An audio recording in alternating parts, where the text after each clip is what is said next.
have been dedicated to charity work for 15 years. No matter how chaotic my schedule, I carve out a few days every year. I personally oversee the purchase of massive shipments of brand new winter coats, sturdy boots, and school supplies.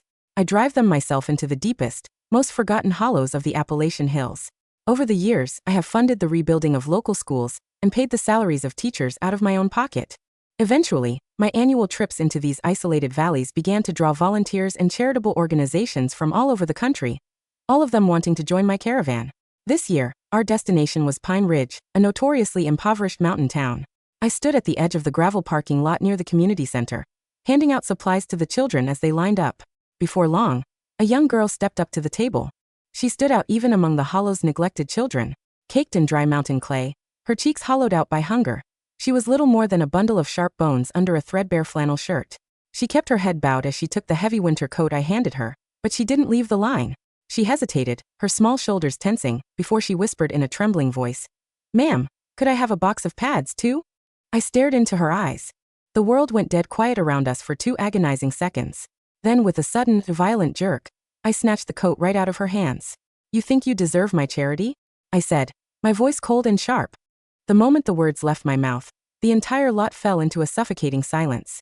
The volunteers froze mid-motion, their hands suspended in the air as they stared at me in absolute shock. To everyone who knew me, Delia Campbell was the darling of national philanthropy.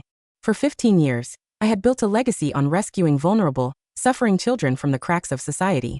Yet here I was, standing in front of a starving, ragged little girl, spitting venom. The girl stood paralyzed, the blood draining completely from her already pale face. She bit her cracked lower lip so hard it looked ready to bleed, her tiny dirt-encrusted fingers clawing at the hem of her oversized shirt as she fought back tears. Clyde, the local town commissioner, quickly scrambled forward, his worn face written with panic. "Mrs. Campbell, please don't misunderstand," Clyde pleaded, his hands raised in defense. "Gracie isn't a greedy girl. Her life has been nothing but misery." He took a deep breath, trying to shield her. Her mother died not long after giving birth to her baby brother. Her father, Hank, is a hopeless drunk who lives out of a bottle. Hank beats her constantly, drunk or sober. Her body is covered in a map of old and new bruises. Their family is the poorest in the entire valley. Please, in your great heart, don't hold a grudge against a miserable child." Clyde's voice cracked with genuine sorrow, but I acted as if I hadn't heard a single word. My gaze never drifted back to Gracie. To me, she had simply ceased to exist. I reached down, picked up a brand new wool jacket and a set of markers from the table, and handed them to the little boy standing behind her with a warm smile. "Here you go, sweetheart. Make sure you study hard, okay?" I continued passing out the supplies, my movements calm, methodical, and entirely unbothered. Around the lot, the volunteers began to whisper, their hushed voices buzzing like angry hornets. "What on earth just happened? Delia has never treated a child like that. That poor girl looks like she's about to collapse. She's starving and abused, and Delia just treated her like trash. How could she be so heartless? Maybe there's a misunderstanding? Is Delia having some kind of breakdown?" They leaned into each other, exchanging bewildered glances. No one could rationalize what they had just witnessed. Even Bridget, my assistant of 6 years, stepped closer to me. She kept her head down, her voice a tense whisper near my ear. "Delia, that little girl didn't get any supplies. She looks absolutely desperate. Can't we just give her a coat?" I paused, turning my head slightly to give her a flat, cool look. "Desperate," I murmured, loud enough for the sound to carry. "There are millions of desperate children in this world, Bridget. Do you think we can save them all?" My words cut through the mountain air, landing squarely on Gracie. She couldn't hold it in any longer. A raw, ragged sob tore from her throat, and she collapsed to the dirt, wrapping her thin arms around my boots. "I'm sorry, Mom. I'm so sorry. I shouldn't have asked for the pads," she wailed, her voice thick with terror and humiliation. "I don't want them anymore. I didn't mean to make you mad. I don't even need the school supplies. Just please give me a winter coat. I beg of you." She clung to my legs, stripping herself of every ounce of dignity. "I have a baby brother at home," my dad said. "He said if I didn't bring home a winter coat today, he'd beat me to death tonight. Ma'am, he really will kill me. I'm not lying." Her desperate cries echoed off the surrounding hills. The volunteers looked on, their faces twisted with pain and burning sympathy. One of the female volunteers broke down, tears streaming down her face as she rushed forward and pulled Gracie's frail, bony frame into her arms. "Delia, please, she's just a child. Give her the coat." "Yes, exactly. She's a young girl. Asking for basic hygiene products is completely normal. You've spent 15 years doing this. Isn't helping kids like her the entire point of your foundation?" The pleas turned into a chorus of condemnation. To everyone present, I was a cold, unfeeling monster. Yet, my expression remained carved in stone. I looked at the crowd, my voice dropping to a dangerous, icy register. These are my supplies bought with my money. I choose who gets them, and I don't take directions from my volunteers. The bluntness of my response silenced the crowd, leaving them speechless and seething. Bridget stood beside me, staring at the hard profile of my face, her confusion turning into deep disillusionment. Delia, I don't even recognize you, she said, her voice shaking. I've been with you for 6 years. I've never seen you discriminate against anyone. She's a child who asked for help. What did she do to deserve this? Ich glänzte her. How do you know her misery isn't an act? Bridget froze, her eyes widening in disbelief. An act? Delia, look at her. Look at how thin she is. How could anyone fake that? Anyone can act, Bridget. The words left Bridget entirely speechless, but she was far from convinced. To her, I had become a stranger, someone terrifyingly cold. I pushed down the storm of emotions swirling in my chest. Ignoring the girl's quiet sobbing and the hostile glares of the crowd, I went back to distributing the supplies. The first day of our trip ended in that heavy, suffocating atmosphere. The next morning, the sky was a bruised, dull gray when the second convoy of supply trucks rolled into the Pine Ridge lot. Unlike the day before, these trucks were loaded with heavy sacks of flour, rice, cooking oil, and thick, insulated blankets for the winter.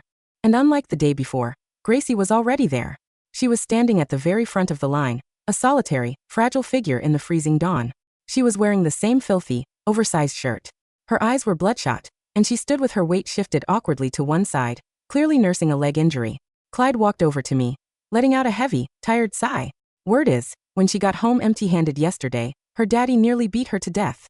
She walked back up here in the middle of the night, and sat on that cold stone step for hours just to be first in line. I followed Clyde's gaze to her thin, shivering frame. My eyes remained entirely devoid of pity. Once the distribution table was set, I looked at Gracie, who was watching me with wide, hopeful eyes. Without a word, I stepped right past her, reaching out to hand the first blanket to the boy standing second in line. It was a blatant, deliberate snub.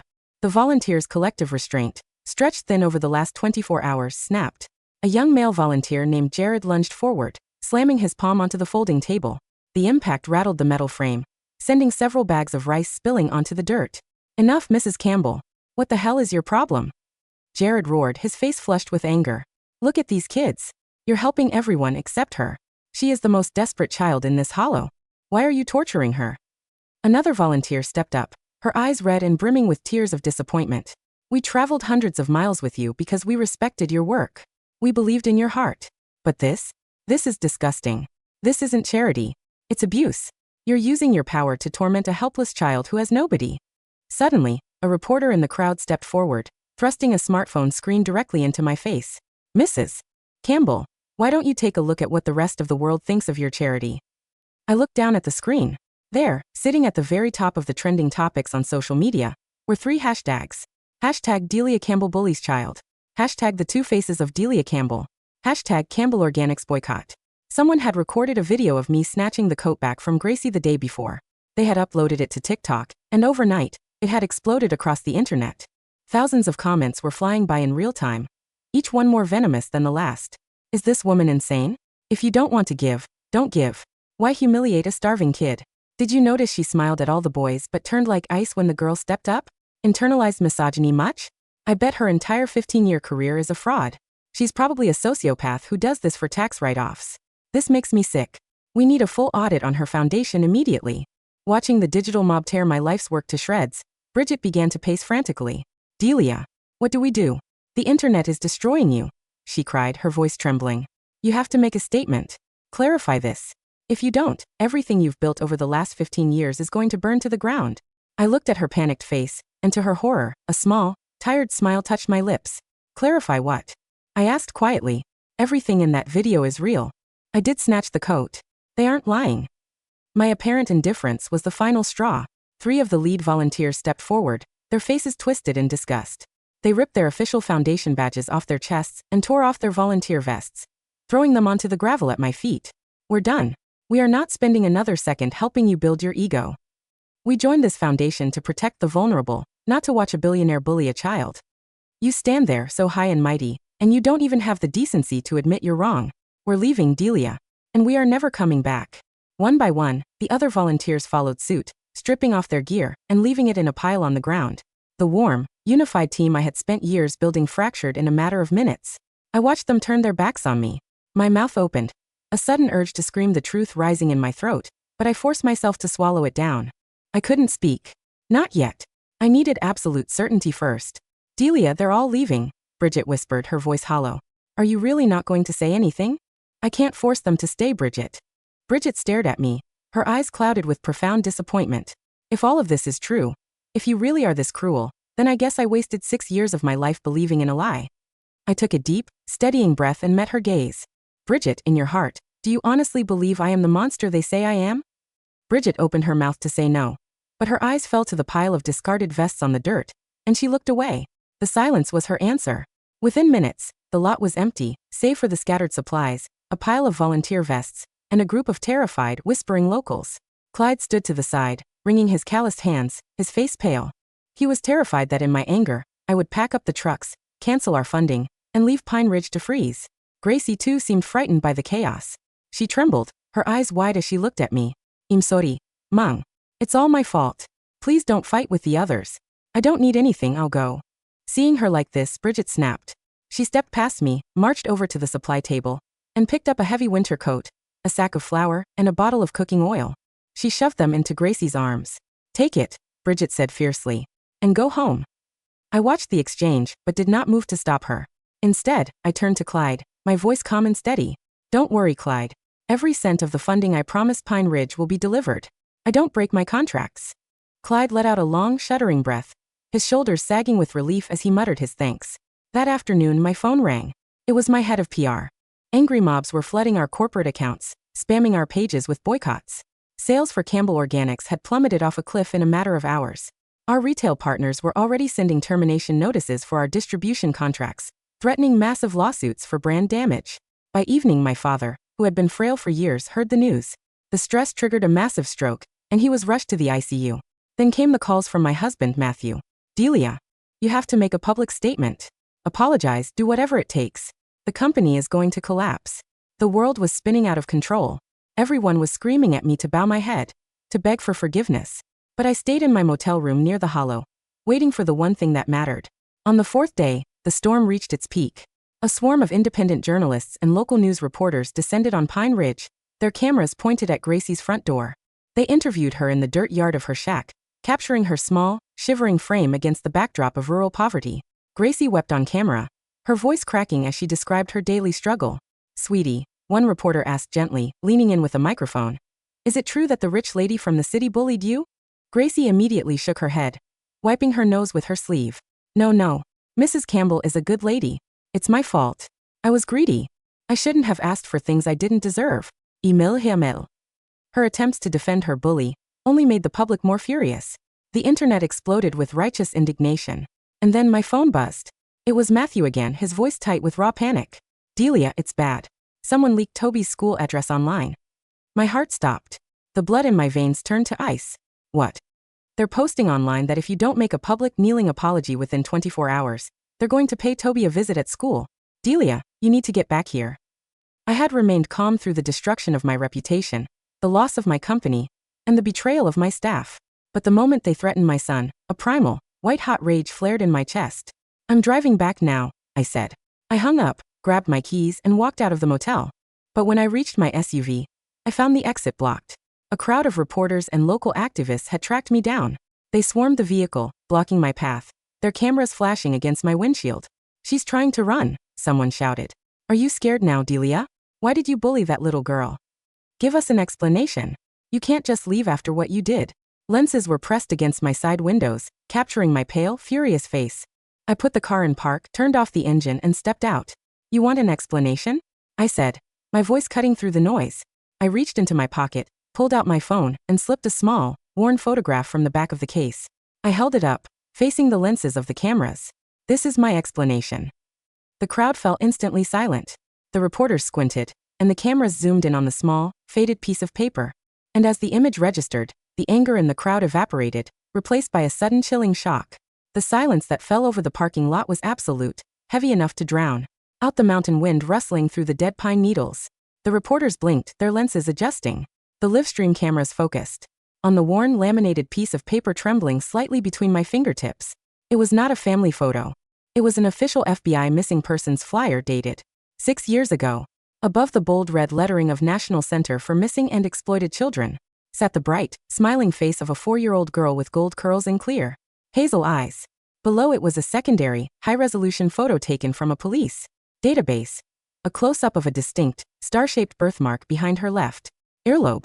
Beside the flyer was a second document, a forensic toxicology report stamped by the State Police Forensics Division, dated 3 weeks prior.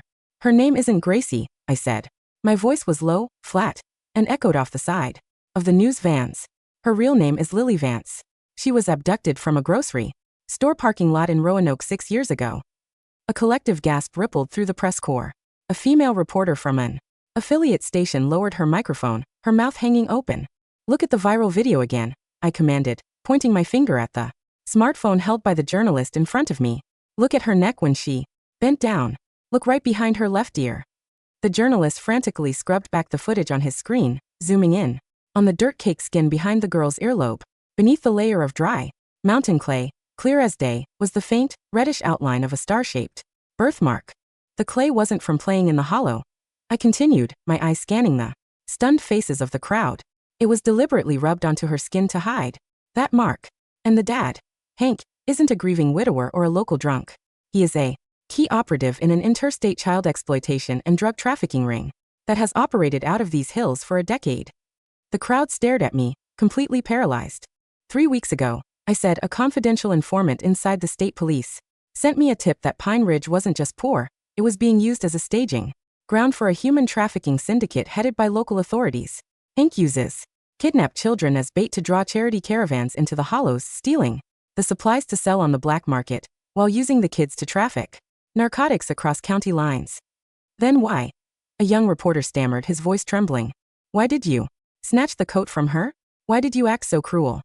Because Hank was standing in the tree line behind the community center with a pair of high-powered binoculars, I said, my voice cutting through the freezing air like a razor. He trained that child to ask for a specific box of sanitary pads. That was their code word. If I handed those pads over, it was the signal that I was oblivious, just another naive city charity worker, and he would have packed up his trailer, taken Lily, and disappeared into the unmapped caves of the ridge before nightfall. I stepped closer to the camera lenses, my jaw tight. And if I had shown her pity, if I had hugged her, or cried or tried to pull her into my vehicle right then, Hank would have known the jig was up. He would have killed her before we ever made it off the mountain. The silence in the lot was so absolute you could hear the distant roar of the river at the bottom of the gorge. I needed Hank to believe his scam had failed. I whispered, my eyes burning with a cold, fierce light. I needed him to think I was a selfish, arrogant billionaire who refused to give his kid a single dime. And more than that, I needed a circus. I gestured to the wall of news vans, the satellite dishes pointing toward the gray sky, and the dozens of flashing camera lights. I knew if I acted like a monster to a starving child, the outrage would be instant. I knew the internet would explode. I knew every news crew in the state would race to Pine Ridge within 48 hours. I turned myself into the most hated woman in America so that 500 cameras would be pointed at this hollow. I looked directly into the lens of the national news camera, because with the entire country watching this town, Hank couldn't move her. The roads were blocked by press. The sky was filled with news helicopters. He was trapped. I took a deep breath, slipping the laminated flyer back into my pocket. And while you were all busy writing headlines about what a heartless monster Delia Campbell is, the Federal Bureau of Investigation and the State Police Tactical Unit were setting up their perimeter. As if on cue, the distant, thundering roar of heavy engines echoed from the mouth of the valley.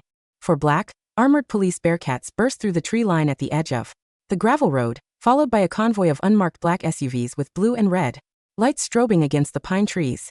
Siren wails cut through the valley, echoing off the rock faces. The reporters scrambled backward as heavily armed federal agents in tactical gear poured out of the vehicles, rifles raised, fanning out into the woods. From the lead SUV stepped a tall man in a dark trench coat. Special Agent Marcus Vance of the FBI's Child Exploitation Task Force. He didn't look at the cameras.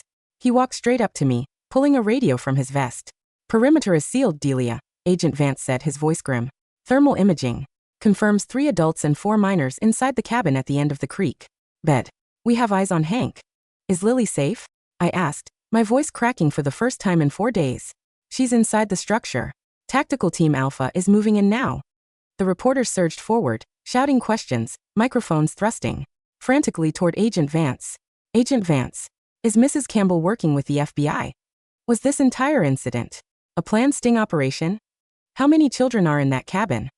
Agent Vance turned to the press, his face grim.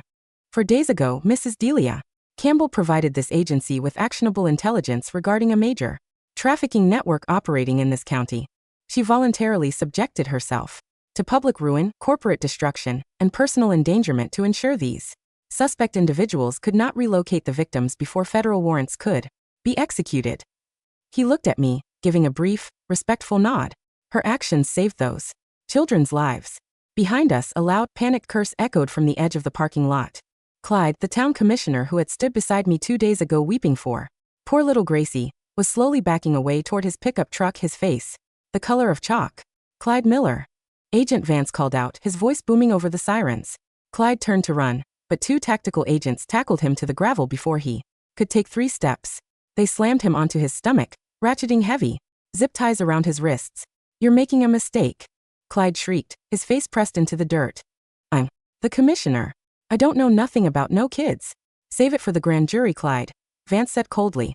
We already raided your bank accounts in the Cayman Islands. We know where the charity state grants were going.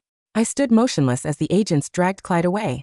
My phone, resting in my jacket pocket, began to vibrate violently. I pulled it out.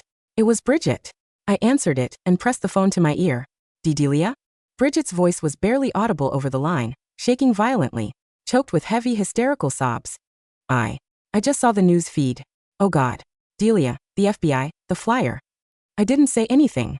I just listened to the cold mountain wind. Delia, I'm so sorry. Bridget wailed, her voice breaking completely. I called you a monster. I quit. I let everyone tear you apart. I didn't believe in you. I've been with you for 6 years and I thought you were cruel. Bridget, I said quietly, I'm at the office right now. The board is watching the news. Your husband is on the phone crying. Delia, please say something. If you had known, I said, my voice steady and quiet, your eyes would have betrayed the truth to Clyde when he was standing next to us. You would have looked at that girl with pity instead of fear. And Hank would have seen it. I don't understand. I needed everyone's outrage to be real, Bridget, I whispered. If a single person on my team had acted like they were in on a secret, the play would have failed. Your disgust, your disappointment. That was the armor that kept Lily alive for 72 hours. On the other end of the line, Bridget let out a ragged, heartbroken sob. You destroyed your own life to save a girl you didn't even know. I didn't destroy my life, I said, looking up as a flashbang grenade echoed from deep in the woods, followed by the distant shouts of federal agents. I just threw away the things that didn't matter.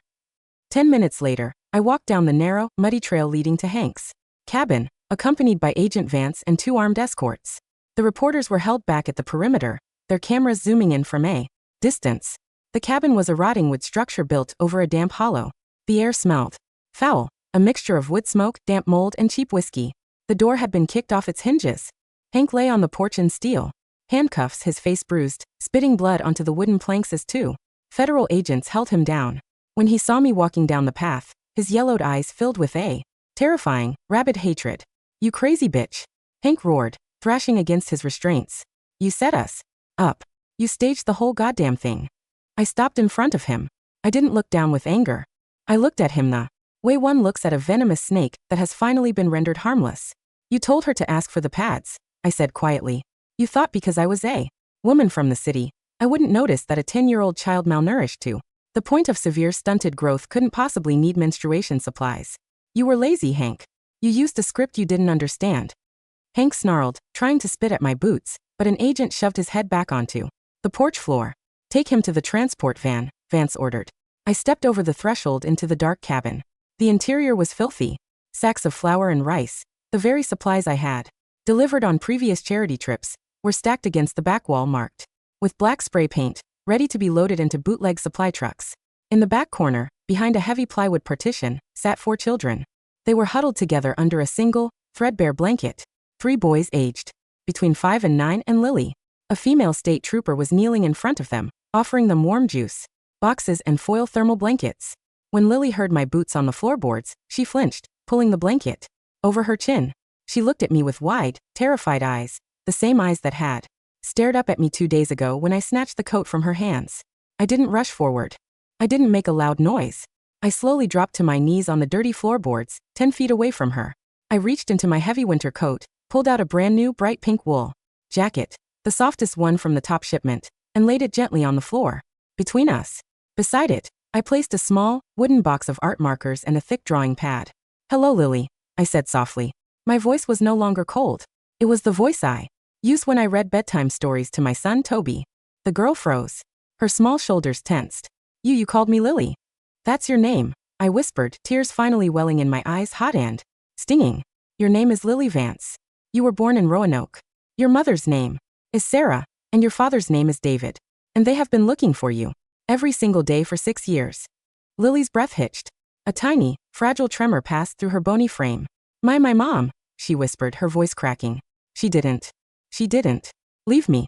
She never stopped looking for you," I said, sliding the pink coat an inch closer. "She has a room waiting for you with yellow curtains and a bed with soft blankets. And nobody is ever going to hurt you again." Lily stared at the pink coat. Then she looked up at my face. Slowly, painfully, she crawled out from under the dirty blanket. Her thin, bruised knees dragged across the floorboards. She didn't grab the coat. She reached out her tiny, dirt-stained hand and touched the hem of my jacket.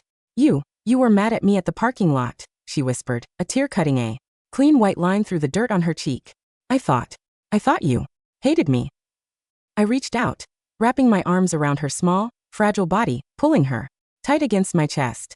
She was so light she felt like a bundle of dry sticks. I buried my face in her tangled hair, letting my tears fall freely into the dirt. "I could never hate you, sweetheart," I sobbed quietly into her shoulder. "I had to act mean so the bad men wouldn't take you away before I could bring the light." Lily wrapped her tiny arms around my neck, holding on with a desperate, miraculous strength. By 5 o'clock that evening, the story had turned the entire nation upside down. The viral TikTok video that had previously been used to condemn me was pulled down and replaced by a live broadcast from the FBI press office. The headlines across every major news network shifted instantly. The 15-day feint. How Delia Campbell fooled a trafficking ring. The price of justice. Philanthropist sacrificed reputation to save abducted children. Pine Rich syndicate crushed. 12 arrested in federal raid. The public reaction was a tidal wave of whiplash. The same comment sections that had been filled with death threats and boycott demands 24 hours ago were now flooded with frantic apologies, praise, and overwhelming shame. My God. She stood there and let the whole world hate her so those kids wouldn't be moved. I commented horrible things on her page. I am sick to my stomach. She is a hero. Her company was almost destroyed, her father had a stroke, her son was threatened, and she didn't break character once. That woman has steel in her spine. We owe Delia Campbell the biggest public apology in American history. Retail partners that had sent termination notices earlier that morning began frantically issuing public statements rescinding their lawsuits, promising to double their orders for Campbell Organics and donate millions to her foundation. Stock prices for my company rebounded, surging past their previous historical highs within hours of the market closing. I didn't care about any of it. I sat in the back of an ambulance parked at the edge of the hollow watching medical personnel examine Lily and the 3 other rescued children. Agent Vance walked over, holding 2 paper cups of hot coffee. He handed one to me. "Sarah and David Vance are on a private jet right now," Vance said softly. "They'll be at the regional hospital in an hour." I took a sip of the bitter coffee, letting the heat spread through my frozen hands. And the threat against my son? State troopers arrested 2 local activists who posted those threats online. Vance replied. They were paid off by Clyde's associates to turn the public heat up on you so you'd leave town faster. Your home in the city is fully secured. Toby is safe. I let out a long, shuddering breath, closing my eyes. My phone rang again. It was my husband, Matthew. Delia. Matthew's voice was choked with emotion. "I'm at the hospital with your dad. The doctors, they just came out." My heart squeezed tight. "Matthew? How is he?" "He woke up, Delia." Matthew sobbed through the phone. "The physical therapist turned on the news in his room. He saw the FBI report. He can't speak very well yet because of the stroke, but..." He pointed at the TV screen. "Delia. He pointed at your face and he smiled. He knew. He knew his daughter wasn't what they said." A quiet, profound sense of peace washed over me, draining the last remnants of exhaustion from my bones. "I'm coming home, Matthew," I whispered. "I'm coming home." 1 year later, the autumn air in the Blue Ridge Mountains was crisp and cold, painting the forest canopy in brilliant shades of amber, crimson, and deep gold. I stood in the newly renovated courtyard of the Pine Ridge Elementary School. The old gravel parking lot where the nightmare had unfolded 12 months ago was gone. In its place stood a bright, modern brick facility, funded entirely by a federal grant and an endowment from the Campbell Foundation. Teachers walked through the hallways, and the sound of children's laughter echoed across the newly paved playground. Pine Ridge was no longer a forgotten hollow. The dark network that had preyed on its people had been thoroughly dismantled. Clyde and Hank were currently serving life sentences in federal penitentiaries without the possibility of parole. I wore a simple wool coat, watching the children play during recess. A black SUV pulled up to the curb outside the school gate. The door opened, and a young girl stepped out, wearing a bright yellow raincoat and a backpack adorned with cartoon patches. Her gold hair was clean styled in neat braids, and her cheeks were rosy and full. Lily. Beside her walked Sarah Vance, a woman whose face I had seen on a missing person flyer a year ago, now glowing with quiet, fierce happiness. When Lily saw me standing by the courtyard oak tree, her face lit up. "Mrs. Delia," she called out, running across the grass. She didn't hesitate. She threw her arms around my waist, hugging me tightly.